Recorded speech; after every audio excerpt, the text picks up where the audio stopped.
म्हटले आज परभणीमध्ये की 40 वर्ष मराठा मुख्यमंत्री होते, 40 वर्ष राज्याचे, परंतु आरक्षण दिलं नाही. पण आमच्या सरकारने मराठा समाजाला आरक्षण दिलं. 10% विषय होता. दिले ना. तेव्हा 2-2.5 करोड लोक पोरं नाही लागली की नोकरीला 15 दिवसात. काय बघू आता, मला 13 तारखेपर्यंत थांबाच. आम्ही बी चाललंय आमचं, कोण कोण काय बोलतोय काय नाही. समाजाचं बारकाईने त्याकडे लक्ष आहे.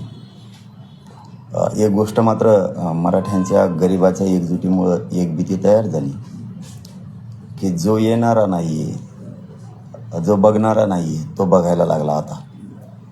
आणि ह्या 8 दिवसात तर सगळ्या पक्षाच्या आमदारांनी अशी भूमिका घेतली, म्हणजे ती एक प्रकारची चांगली सुद्धा आहे की माझे आमदार असो किंवा आजी आमदार असो, खासदार असो किंवा माजी खासदार असो, सगळेजण पत्र घेऊन यायले आहेत पाठिंब्याचे.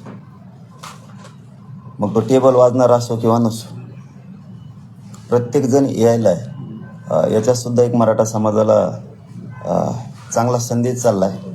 आणि मराठा समाज मात्र बघतोय कोणचा आमदार येत नाही आहे, कोणचा माजी आमदार येत नाही आहे, कोण खासदार येत नाही आहे किंवा माझे खासदार कोण नाही, पत्र घेऊन कोण येत नाही आणि कोण जायला लागले, हे मात्र मराठा समाज बघायला लागला. ती एकजुटीची धास्ती किंवा एकजुटीची गरज आहे, गरज शब्द म्हणूयात, गरज आहे, ही सिद्ध झालं आता. तुम्ही नेहमीच्या आरक्षणाबाबतीत जे मराठा समाजाला आरक्षणाची मागणी करता, त्यामुळे एकनाथ शिंदेवर तुम्ही विश्वास दाखवला. आता कॅबिनेट होणार आहे, त्यामध्ये या सगळ्या सर्व चर्चा होणार आहे. तुम्हाला विश्वास आहे हा निर्णय होईल?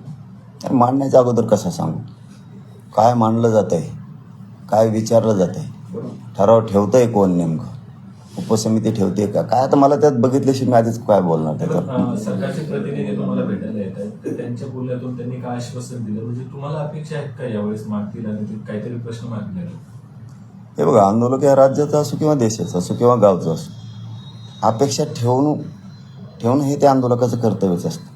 त्याने अपेक्षाच नाही ठेवली आणि ते जर अगोदरच काही आमदार मंत्री असे आहेत राजकारणी, तर 70 वर्ष झाली, एकदा निवडून नाही आले तरी तिची अपेक्षा आहे मी एकदा तरी निवडून येईन मरूस तर.